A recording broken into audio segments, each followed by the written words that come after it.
Bueno, vamos a continuar con este mieloma múltiple.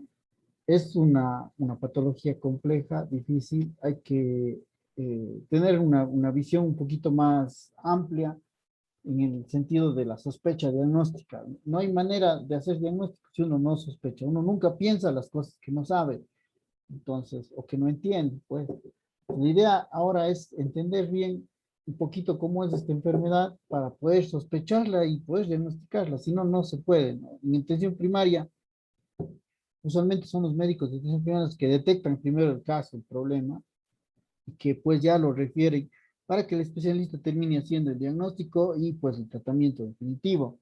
Usualmente se maneja así, pero pues como les digo, no, los pacientes no llegan directamente al hematólogo para que le revisen, ¿no? Llegan donde el médico de atención primaria y él dice, ay, tiene estos problemas, entonces tenemos que orientarle por este lado. Es muy importante que ustedes sepan cómo se debe guiar el proceso de diagnóstico de la enfermedad. Entonces, la causante del problema es esta célula, ¿no? La célula plasmática, que es un linfocito B.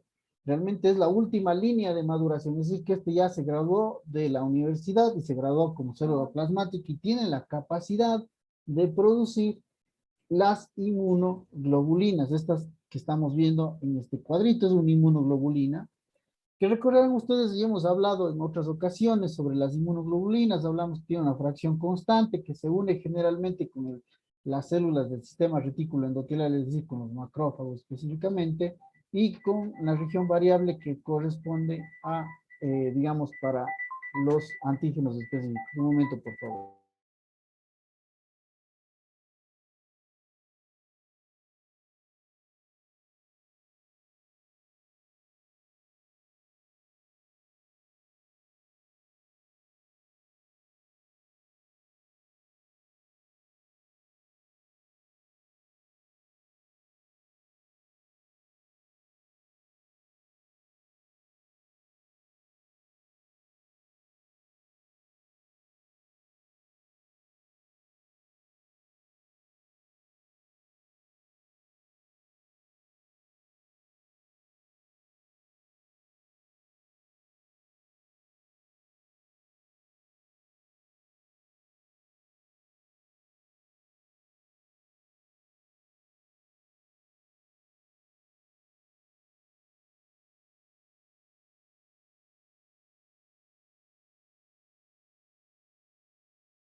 Bueno, perdón la interrupción.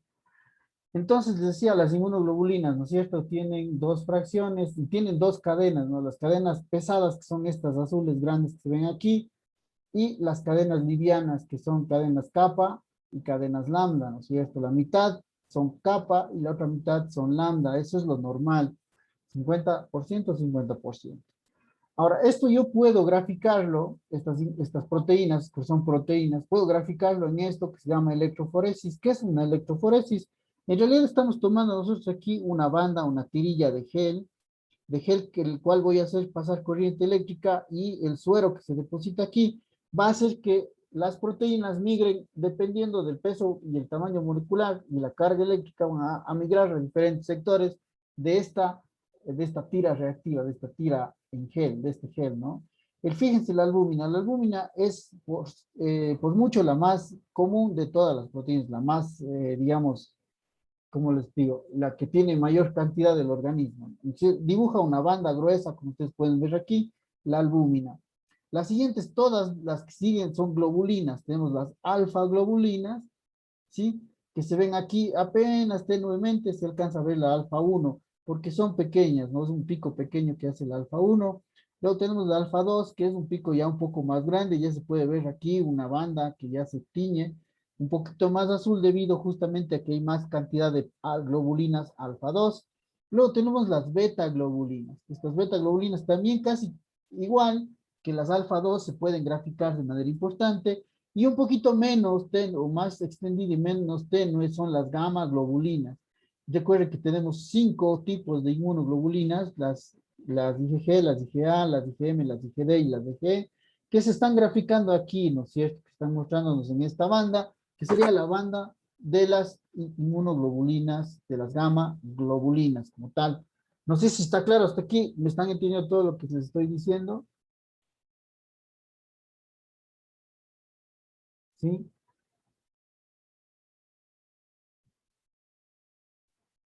Muchachos, ¿sí me entienden o no? Sí, doctor. Ya, por favor, si es que se pierden en algún lado, me avisan. Ahora, miren lo que estábamos haciendo acá. Acá le estoy pidiendo yo al paciente que hagamos inmunofijaciones. Inmunofijaciones, ¿qué es esto? Aquí tengo mi banda de gel, fíjense, es la banda de gel, en donde está la electroforesis, ¿no es cierto? Como ustedes pueden ver acá arriba, están las albúminas, las alfa 1, las alfa globulinas 1, las alfa 2, globulinas alfa 2. Luego tenemos las beta globulinas y finalmente las gamma globulinas. Como pueden ver aquí, las gamma globulinas tienen un más peso, ¿no? Hay mayor cantidad de gamma globulinas. ¿Por qué? Porque pues aparentemente hay enfermedad, ¿no es cierto? Estas gamma globulinas que están más intensas se tiñen más porque son en más cantidad. Y si nos fijamos, yo tengo acá otros pedacitos de gel, pero estos pedacitos de gel corresponden a inmunoglobulina G, inmunoglobulina A, inmunoglobulina M, las cadenas ligeras kappa y las cadenas ligeras lambda. Ok, de todas estas inmunoglobulinas, ¿cuáles son las que están más pintadas? ¿Qué me dicen ustedes de esta primera?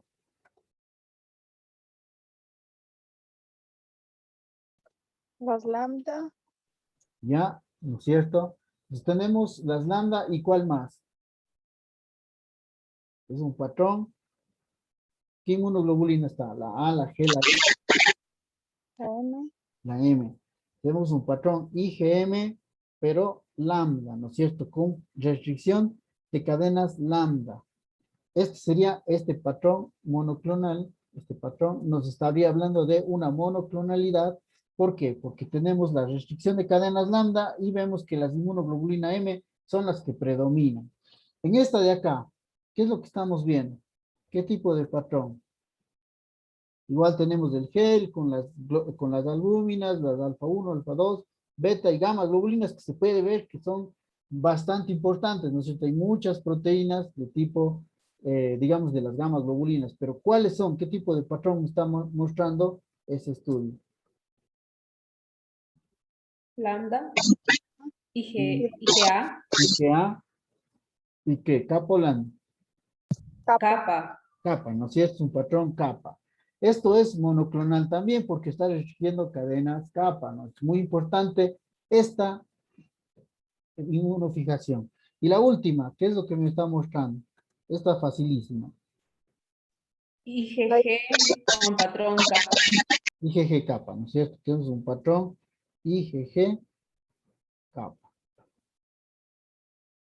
Ok, ¿qué significa todo lo que estamos hablando? Que es monoclonal, que existe clonalidad, ¿no es cierto? Estos patrones son anormales, deberían ser todos iguales, no puede ser de esta forma. Entonces, esto significa que son las inmunoglobulinas, por ejemplo, en este último caso, las inmunoglobulinas G las que están elevadas y que restringen cadenas kappa. Ahora, estos se miden, a nosotros no nos dan solamente la imagen, nos dan el peso, nos dice cuánto mide, cuánto gramaje miden estas electroforesis. Y es importante, ¿por qué? Porque la idea del tratamiento es hacer que esto desaparezca, ¿no? Le doy tratamiento al paciente para que desaparezca el patrón IgG kappa, de tal suerte que se quede todo normal, ¿sí? Si se queda todo normal, significa que el paciente tuvo muy buena respuesta al tratamiento y el pronóstico posiblemente es muy bueno. El paciente va a pasar mucho tiempo sin necesidad de un nuevo tratamiento. Recordemos que el mieloma es incurable. Al ser incurable, pues se regresa y regresa y regresa. La idea es darle un tratamiento para que el regreso sea lo más tarde posible, ¿sí? Para que el paciente pase menos tiempo en tratamiento. Entonces, si es que en cambio con el tratamiento he reducido solo la mitad, solo el 50% de reducción, es decir, todavía tiene este patrón IgG kappa, pero ya es menos del 50%, pues significa que el paciente, obvio, ha mejorado, está mejor, pero su enfermedad va a regresar en poco tiempo, ¿sí? Entonces, es muy importante medir las electroforesis y las inmunofijaciones para darle pronóstico a la enfermedad. Es decir, ok, usted señor, tenemos que vigilarle de cerca porque su enfermedad va a regresar. O podemos decirle, ¿sabe qué? Vamos a espaciar los controles para que venga después porque su enfermedad está bastante disminuida, ¿no? Entonces, eso es lo que significa estos patrones, muy importantes. ¿Y qué es lo que miden? El componente de las inmunoglobulinas. Estamos midiendo el componente M, que se llama componente M o monoclonal, que es una parte del mieloma múltiple. Vamos a ver un pequeño caso para poder ilustrar mejor esto y que se quede más claro cómo hago el abordaje de diagnóstico. Se trata de una mujer de 73 años, con antecedentes, tiene ella hipertensión, está tratada con valsartán, además tiene osteoporosis, recibe tratamiento calcio y ácido ibandrónico para tratamiento, y además tiene depresión y está tratada con solpidem y escitalopram, que esos es los medicamentos que ella utiliza de forma regular. El motivo de consulta, perdón, fue astenia y dolor de espalda. En cuanto al padecimiento actual, refiere que hace 2 semanas, y luego de realizar limpieza doméstica, presenta astenia marcada, dolor de espalda, que ha sido de intensidad progresiva hasta llegar a un EVA 6/10, por lo que acude al médico quien prescribe paracetamol sin obtener mejoría. Refiere que el dolor no le permite dormir, por lo cual acude a control. Este es el motivo por el cual viene la paciente diciendo que no puede dormir y me molesta, ¿no? Como ustedes están viendo en la imagen. Ok. Al examen físico viene con una presión arterial de 150/70, pulso de 96 latidos por minuto, 20 respiraciones, temperatura 36,4 y saturación de 94%. La facies es pálida, piel y mucosas pálidas, corazón, ritmos cardíacos rítmicos sin soplos, el tórax hay dolor a la palpación, a nivel de columna torácica y lumbar, el abdomen ligeramente distendido, no doloroso, ruidos normales, extremidades sin edema, dolor a la movilización pasiva de caderas y rodillas. El examen neurológico paciente orientado en 3 esferas, Glasgow 15/15, reflejos de estiramiento muscular normal, tono muscular conservado, sensibilidad conservada, no hay signos meningios. Muy bien, esto sería la historia clínica de la paciente. Muy bien, si ustedes ya saben qué tenemos que hacer, vamos a graficar, vamos a poner aquí nuestros problemas. ¿Cuáles son los problemas que tiene esta paciente? Astenia, Ya, muy bien, tenía dolor de espalda. astenia, el dolor de espalda. Doctor, una pregunta. La paciente decía que tenía dolor que no la dejaba dormir. ¿Era el dolor de espalda o El hablaba en dolor de general? espalda. Ah, ya. Se acostaba y no podía, ¿no es cierto? ¿Qué más? Hipertensión. Los, Ah, claro, hipertensión y osteoporosis. la osteoporosis. Perdón. ¿Qué más? ¿Qué más? Piel y mucosas pálidas, doctor. La palidez. ¿Qué más?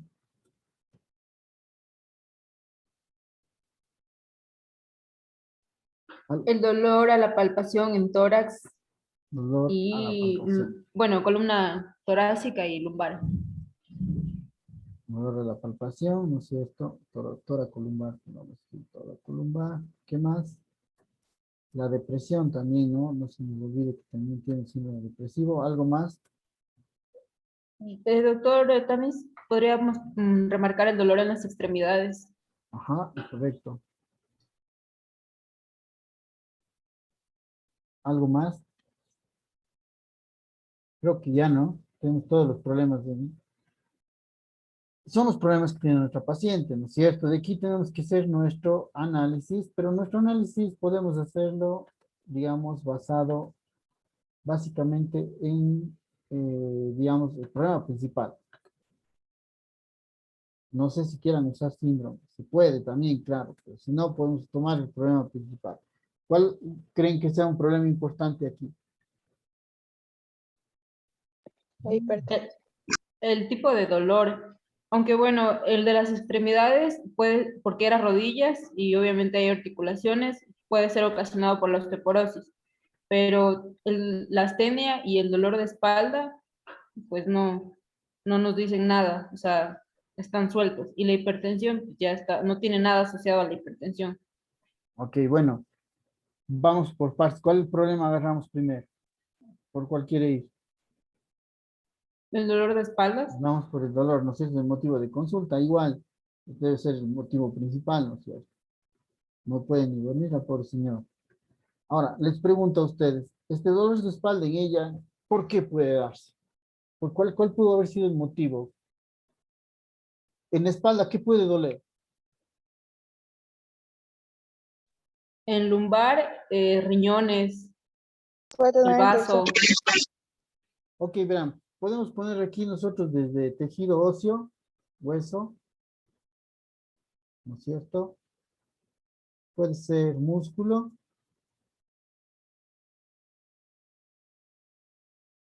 o puede ser tejido blando.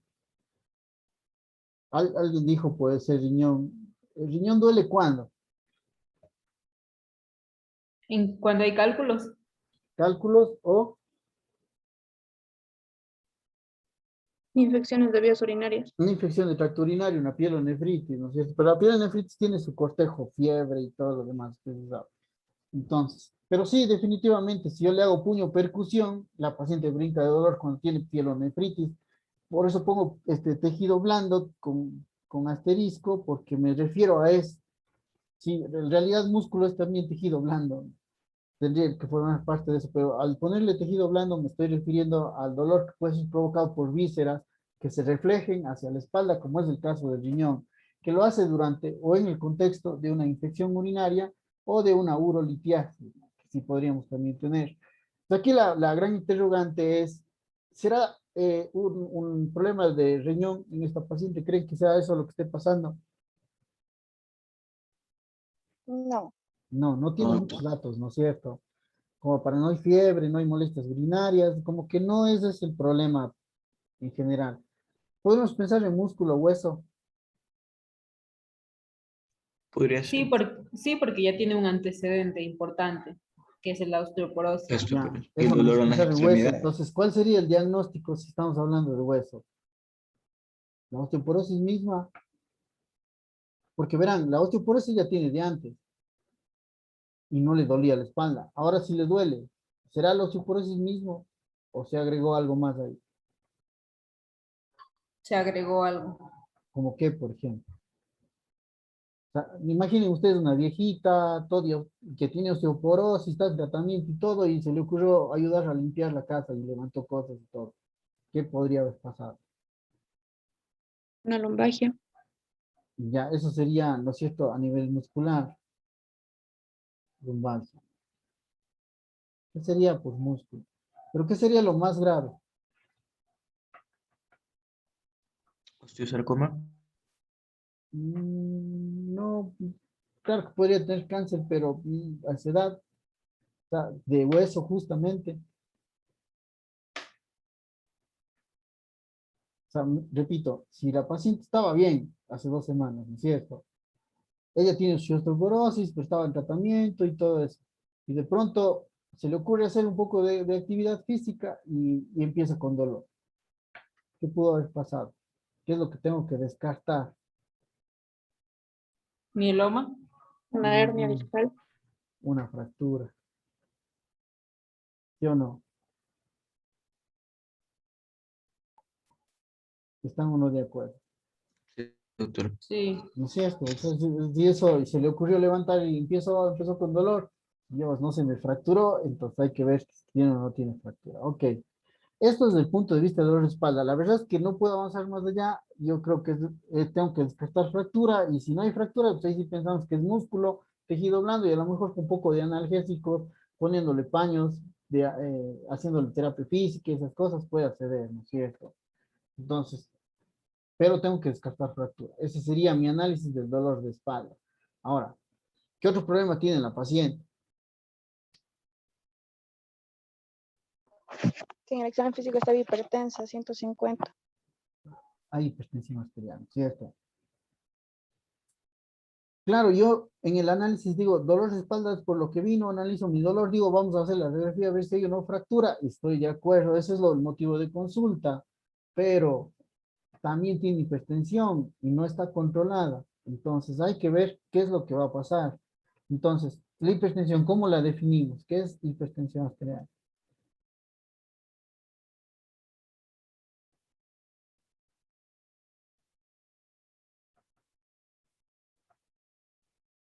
En sus palabras, ¿qué es la hipertensión? Cuando se eleva, ¿no? Sí, la presión sobre los valores normales, eso es hipertensión, ¿no es cierto? Más de 130, más de 80 es Está alto. hipertensión. Exacto. Ahora, ¿qué implicaciones tiene? ¿Qué es lo que pasa con un paciente hipertenso? ¿Cuál es el órgano diana o qué es lo que va a pasar con un paciente hipertenso crónico? El cerebro puede ocasionar problemas, enfermedades del corazón, Corazón, ¿no es cierto? cerebrovasculares o Ya. de riñón también. Yo pondría, verán, si estoy de acuerdo con este compañero, cerebro, corazón, ojo y también el riñón, ¿no es cierto? Pero aquí tenemos que poner arterial, periférico. Recordemos que la hipertensión arterial es el factor de riesgo cardiovascular más importante que existe. Nos hablamos de arterial periférico. En corazón, ¿qué es lo que puede provocar la hipertensión no controlada? Insuficiencia cardíaca. Eso, insuficiencia cardíaca, ¿no es cierto? Nos puede dar. En el riñón, ¿qué nos puede dar la hipertensión arterial? Suficiencia renal. Insuficiencia renal. Enfermedad renal crónica, ¿no es cierto? Nos va a dar. Y a nivel de arterial periférico, ¿qué nos va a dar?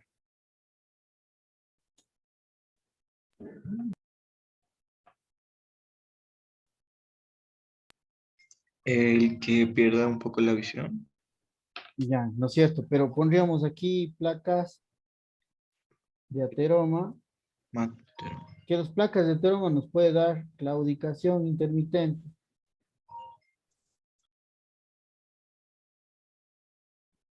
¿Qué es esto de claudicación intermitente? Bueno, vamos a ponerle, para resumirle, insuficiencia vascular, insuficiencia arterial. Yo creo que esto podría explicarle de la siguiente forma, cómo se explica esto que estamos viendo de la hipertensión arterial en este paciente. Digamos que este de aquí es una arteria. Vamos a hacer el dibujo acá. Tengo yo una arteria ahí y esta arteria pues va a presentar unos pequeños problemas. Va a tener una placa de ateroma. Aquí le dibujamos a la placa de ateroma. No debía haber puesto en otro lado, perdón. Ya, cambiemos el color para que se vea mejor.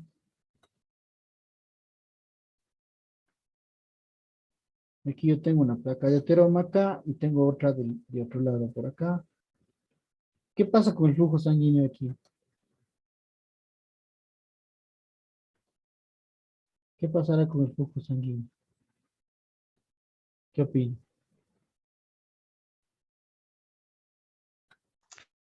Va a estar disminuido. Ajá. Entonces vamos a suponer que estamos hablando de la arteria peronea que irriga a los músculos de la pierna, ¿no es cierto? Si es que el paciente está sentado y no está haciendo actividad física, la verdad es que no hay ningún problema, el paciente está tranquilo. Pero ¿qué pasa si el paciente se le ocurre levantarse y sale a caminar para ir digamos, al centro de la ciudad y regresar caminando? ¿Qué va a ocurrir?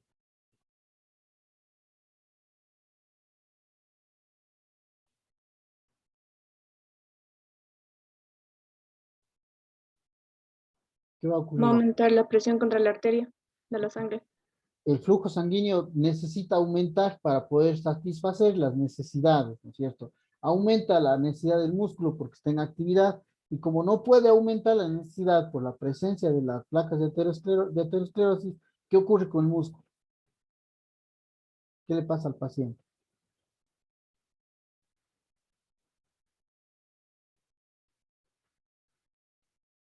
Le duele, ¿no? Le duele la pierna. Presenta dolor. ¿Sí? Entonces, ¿qué? Las placas de ateroma, la insuficiencia arterial nos va a predisponer al problema arterial periférico, que es el menos, ¿no? Que es el menos importante, no menos importante, sino menos grave quizá, ya arterial periférico, la enfermedad cerebrovascular y el infarto agudo de miocardio, más bien síndrome coronario, ¿no? ¿Por qué el síndrome coronario? Estamos hablando de angina de pecho, infarto agudo de miocardio, en un solo bloque, ¿no? Síndrome coronario. Entonces, esto no puede pasar por el sistema arterial periférico, es decir, el paciente va a tener estos problemas asociados a la insuficiencia arterial. No sé si quedó claro qué es lo que significa esto de insuficiencia arterial. ¿Sí o no? Sí, Sí, doctor. Muy bien. Mire, ya tenemos todos estos problemas. ¿Qué otro problema más tenemos en esta paciente? Aparte del dolor, aparte de la hipertensión, ¿qué más encontramos? Tania, ¿Perdón? No escuché. ¿Algo más?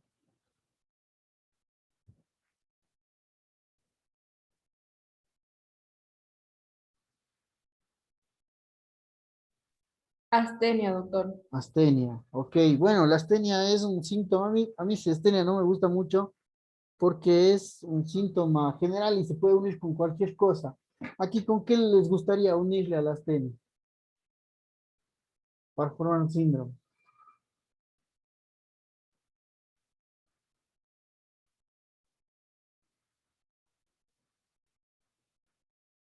¿Cuál de todos los problemas que están ahí en la lista puede unirse a la astenia y podríamos calificarle como síndrome?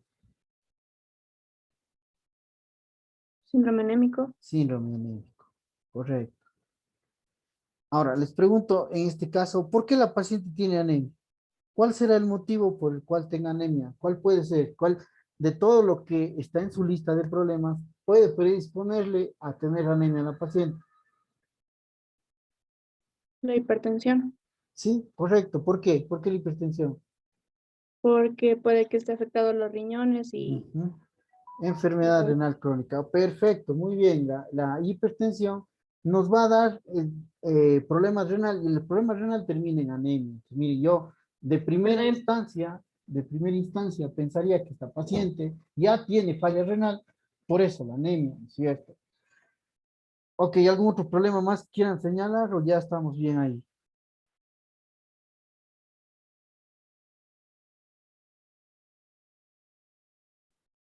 ¿Ninguno más? Aquí hay algo interesante. La depresión es un problema importante. Siempre le dejamos de lado porque estamos nosotros acostumbrados a analizar lo orgánico, pero es muy importante que tengamos en cuenta también la depresión. La depresión puede causar la astenia. La depresión puede exacerbar síntomas como la hipertensión arterial y puede exacerbar también el problema del dolor. Al final puede que si todo está normal, le echemos la culpa a la depresión. Pues, tener también presente que este problema existe y que puede ser causa de lo que estamos viendo. Sí, es correcto. Si pienso que puede haber una fractura, necesito descartar la fractura para decirle que es por la depresión y el dolor. No voy a decirle yo, oiga, sabe que posiblemente está deprimido y por eso le duele y le mando a la casa sin hacer nada. No, no. Primero hay que ver si es que tiene algo, pero siempre teniendo en cuenta que este problema también está aquí presente y puede darnos alguna complicación.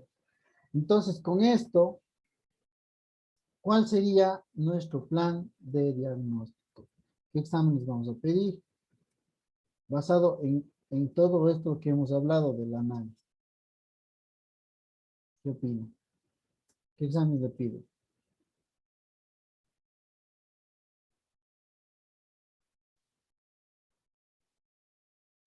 ¿Nada?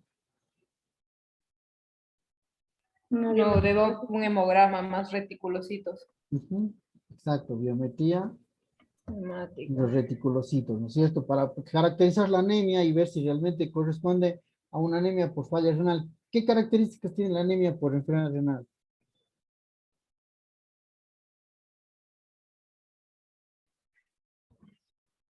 Va a ser una anemia, puede ser normocítica Correcto, o normocítica. No, la anemia por enfermedad renal es normocítica. La enfermedad crónica sí puede ser microcítica, pero enfermedad renal generalmente es normocítica. Ok, ¿qué más? ¿Qué más? ¿Qué otro examen les vamos a pedir?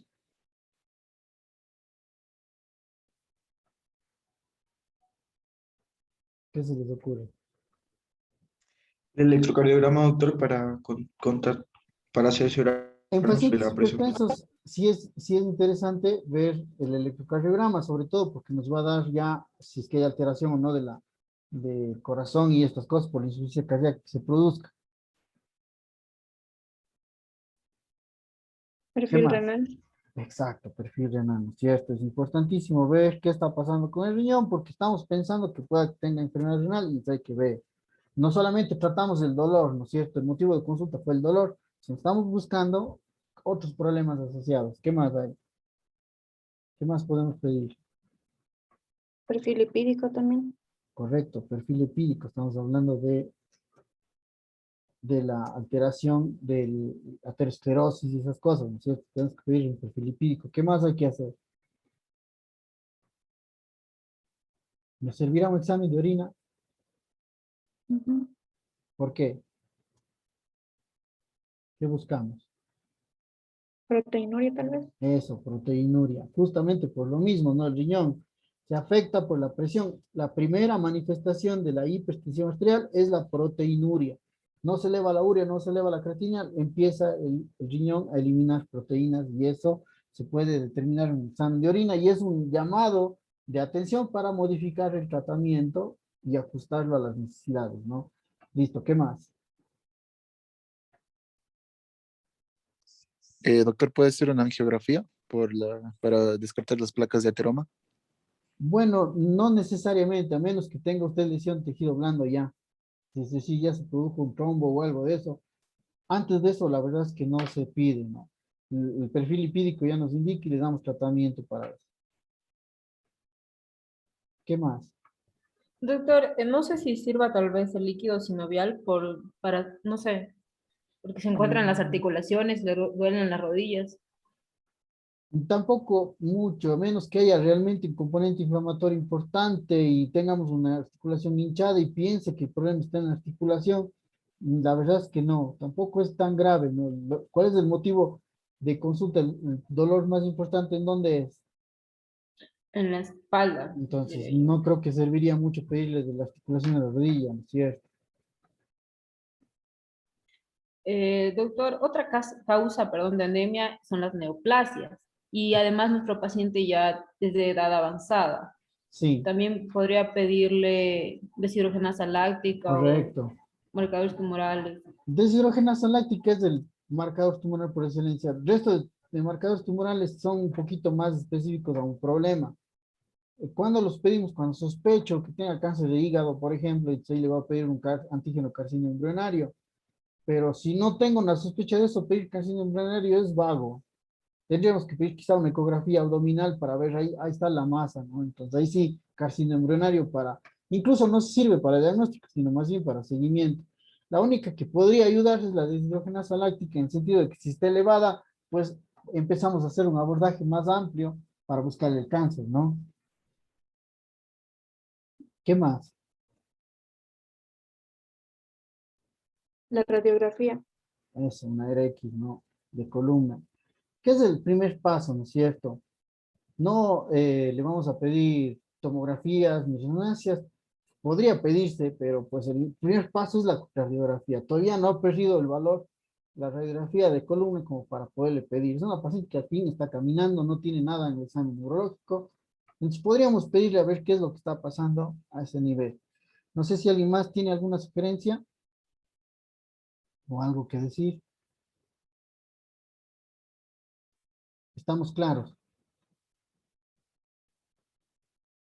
Entonces, en resumidas, es una paciente ya que tiene su edad, 78 años, que viene con dolores de espalda, ella tiene osteoporosis y por eso la radiografía. Si además es hipertensa, vamos a buscarle a ver si tiene un problema renal y parece ser que tiene anemia, entonces vamos a hacer una biometría para caracterizar bien esa anemia, aunque sospechamos que la anemia tenga que ver con el problema renal, ¿no es cierto? Esa es nuestra sospecha.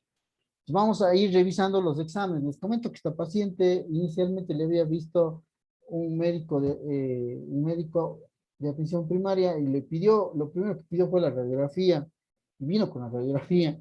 El resto de exámenes hicimos hasta después. Digo, recuerden, el paciente es integral, no solo viene que me duele la pierna y es paciente es pierna, no. El paciente es todo, hay que ver qué es lo que está pasando como para poder integrar y hacer mejor el diagnóstico.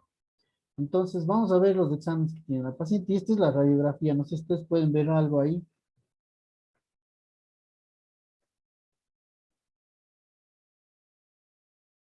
¿Qué dice? ¿Ven o no?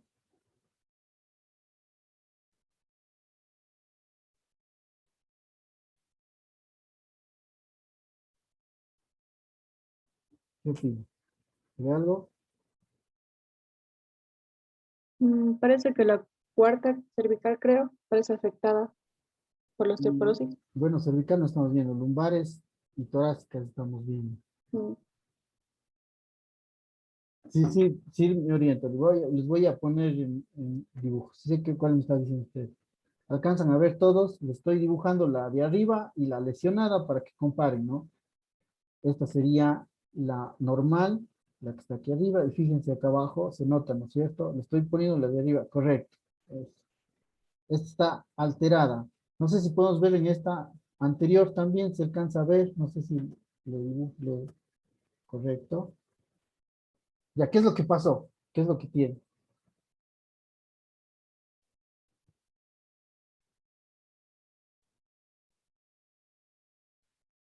Hay algo en el hueso o pasa algo con el Pues, hueso.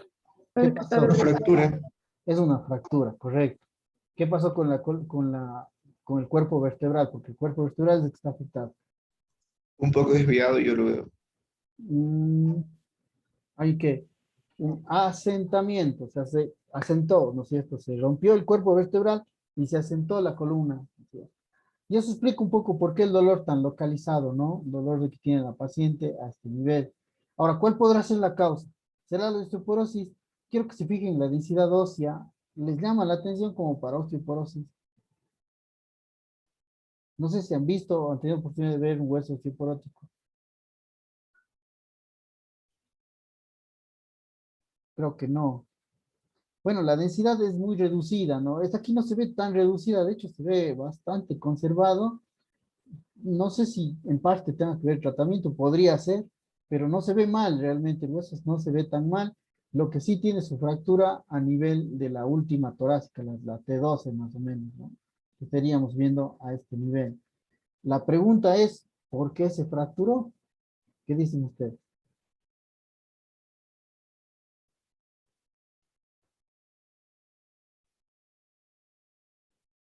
Bueno, antes de contestar la pregunta, vamos a ver el resto de exámenes.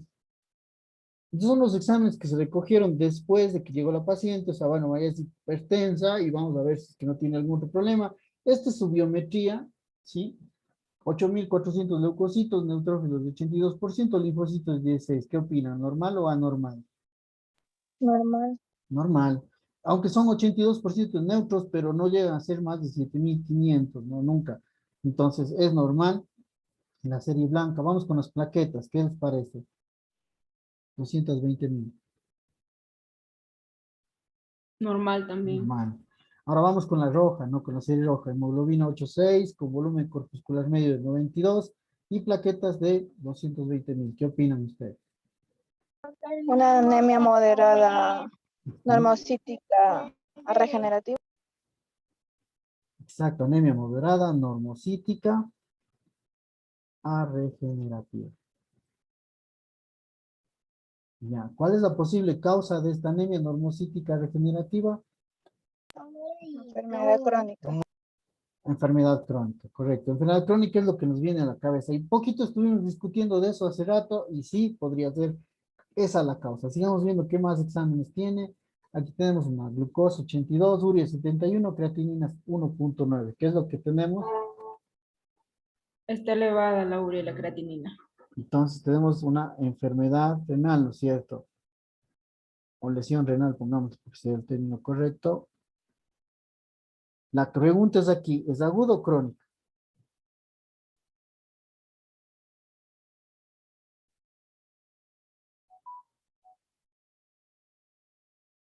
¿Qué dicen ustedes? ¿Podemos saber eso? ¿O solo presumimos?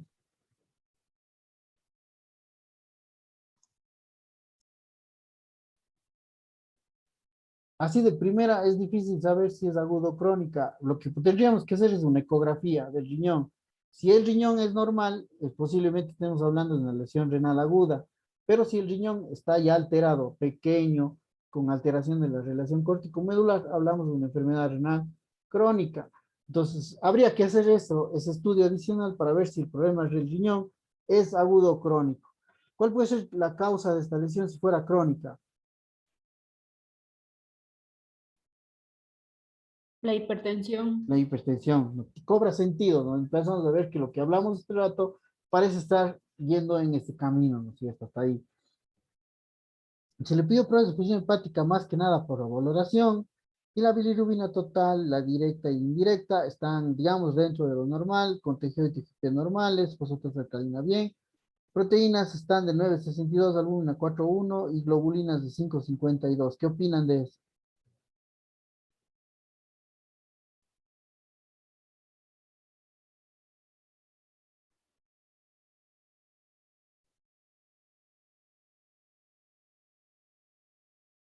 ¿Qué dicen? La DHL está elevada. Ya, bueno, sí, desde el final láctica está elevada, es correcto. ¿Qué significa? Que hay una neoplasia, Hay muerte Sí, muerte celular, igual a muerte celular. Que tendríamos que buscar, apoptosis. ajá, tendríamos que buscar, como bien dice la compañera, cáncer, ¿no? Tenemos que pensar en cáncer. Qué más les tienen ustedes ahí del punto de vista de las proteínas? ¿Algo más?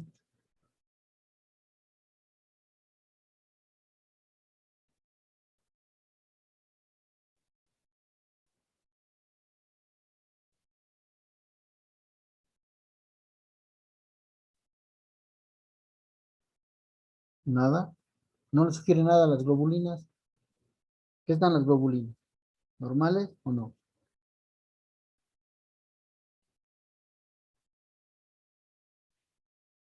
¿Qué opinan? También elevadas. Están elevadas. ¿Por qué podemos dejarle ahí con interrogante? ¿Por qué? No sabemos, ¿no es cierto?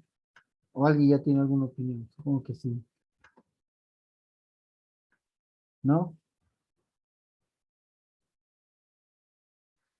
Entonces, vamos a ver el algoritmo diagnóstico de la enfermedad que hemos estado hablando. Voy a quitar esto. Conclusiones: anemia moderada, lesión renal aguda o versus crónica y pues una deshidrogenasa láctica elevada con globulinas elevadas. Eso salió en conclusión de este panel. ¿Sí? Entonces, vamos a ver un poco el algoritmo diagnóstico. La historia clínica de esta enfermedad es muy importante. Recordemos que puede haber síntomas inespecíficos como pérdida de peso, astenia, disnea, infecciones recurrentes. El mieloma múltiple es una enfermedad donde las inmunoglobulinas son las enfermas. Son pacientes inmunodeprimidos de entrada. Puede haber infecciones recurrentes. En los pacientes, recuerden, estos son síntomas inespecíficos.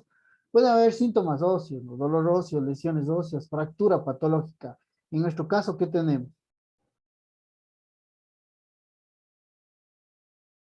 Doloroso. Dolor óseo y fractura, ¿no? Fractura, vimos la fractura en imagen.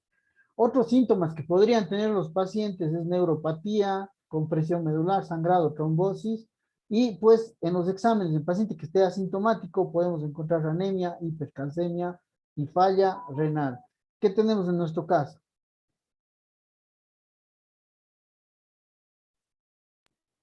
Anemia y tal vez falla renal. ¿No es cierto? Nos falta ver si es que tiene hipercalcemia, ¿no es cierto? Pero por lo menos ahí ya tenemos algunos síntomas que nos sugieren problemas. Tenemos problemas óseos y alteraciones de laboratorio. que nos sugieren que posiblemente estemos ante un trastorno de células plasmáticas. Tenemos que hacer todas las pruebas que están aquí, hemos hecho hemograma, BCG, PCR, hemos hecho pruebas de función hepática, sí, recuerden el índice albúmino globulina es importante porque, ¿qué pasa con la globulina en el mieloma múltiple?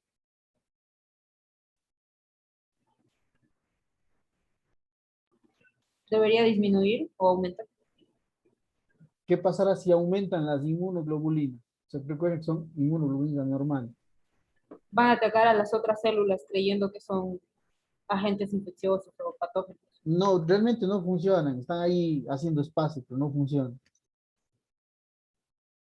¿Qué pasará cuando yo mido albúmina y globulina en estos pacientes?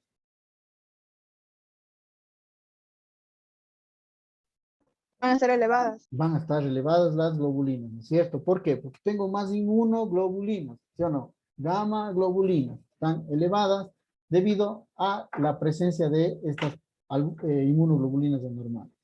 Entonces hay que pedirle creatinina, calcio, que nos falta pedir, ¿no es cierto? Radiografía de tórax y de zonas sintomáticas también, entonces hay que completarle esto, ¿no? Este es nuestro primer paso. La historia clínica nos ayuda a sospechar. Una vez que sospecho, pues le pido las pruebas. Vean la imagen del cráneo, ¿qué les parece? ¿Qué es lo que se puede ver?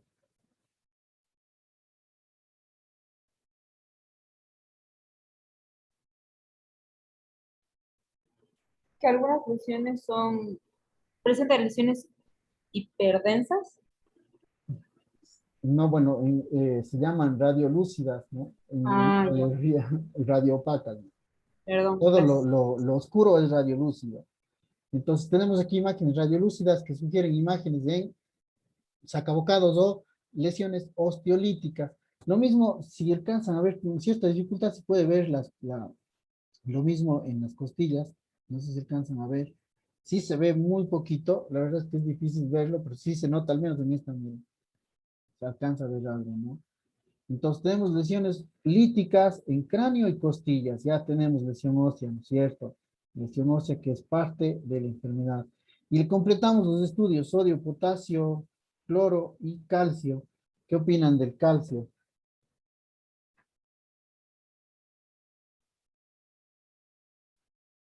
¿Qué está el calcio?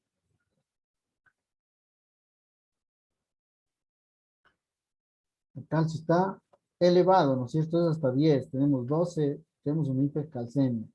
¿Qué es lo que tenemos en la paciente? Volviendo ahora sí, resumiendo. Tenemos calcio elevado, ¿no? Tenemos renal disfunction.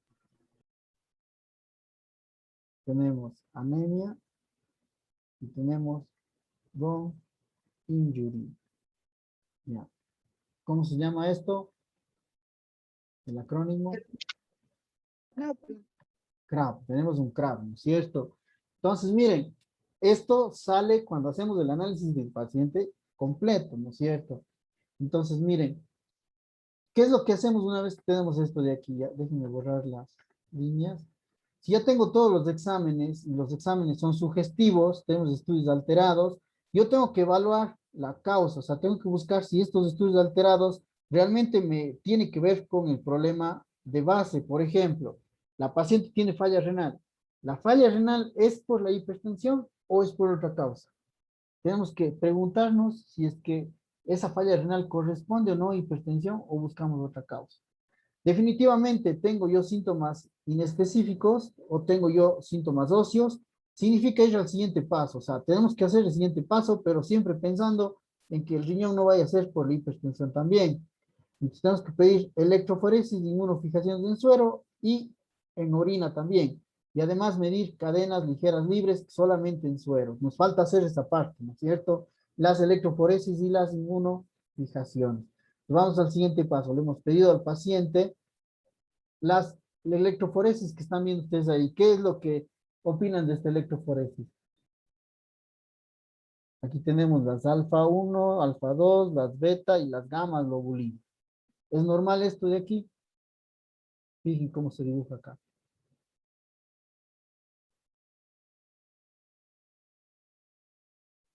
¿Qué dice? No es normal. No, definitivamente no. Tenemos un exceso de las gamma globulinas, ¿no es cierto? Las gamma globulinas están elevadas y eso nos muestra esta electroforesis. Y aquí tengo la misma electroforesis, miren, está al revés la inmunofijación. Nos ponen la albúmina acá abajo, hace rato veíamos la albúmina del otro lado, pero bueno, no pasa nada. Albúmina, las alfa 1, las alfa 2, las beta y las gamma globulinas que están hasta acá atrás, ¿no es cierto? Y nos están mostrando qué cosa. ¿Qué tipo de patrón? Ya vimos esto al principio.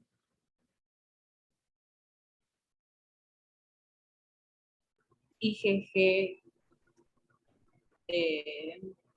lambda. IgG lambda, ¿no? Es un patrón IgG lambda. Entonces ya es un patrón monoclonal. Esto ya nos dice que hay monoclonalidad y hablamos ya de una enfermedad neoplásica. ¿La enfermedad neoplásica cuál es? Mieloma, ¿no? Mieloma múltiple.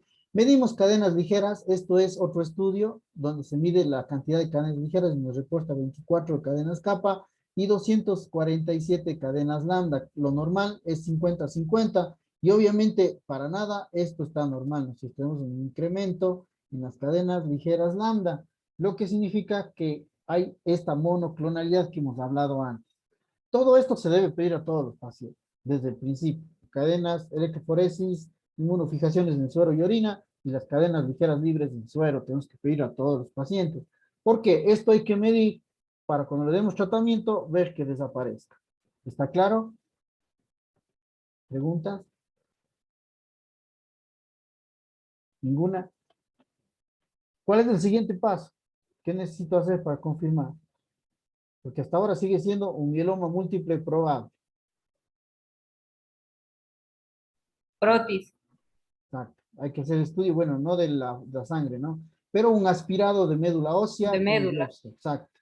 Entonces ahí vamos a encontrar nosotros los problemas, ¿no? Ok, aquí vemos el aspirado de médula, donde vemos esta célula característica con el núcleo desplazado hacia un lado, el citoplasma basófilo, sí, esta es una célula plasmática, y como esta vemos muchas, aquí tengo otra, acá está otra, aquí está otra, aquí está otra, aquí hay 3 juntas, ¿sí?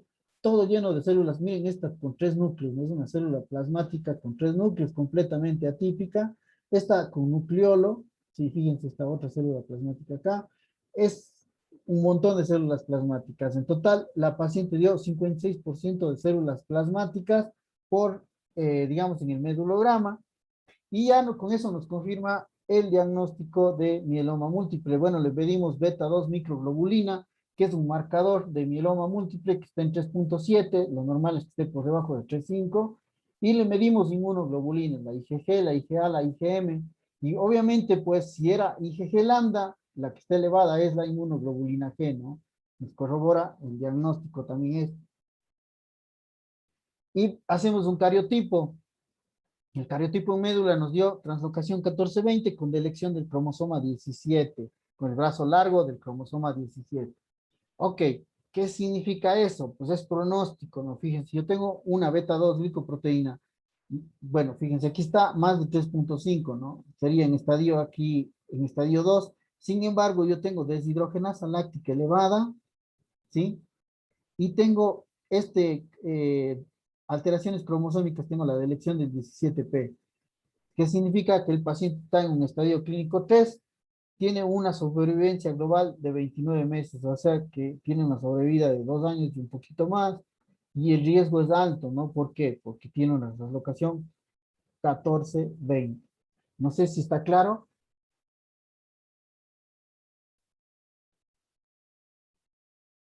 Sí, doctor. Ya. ¿Preguntas? Ninguna.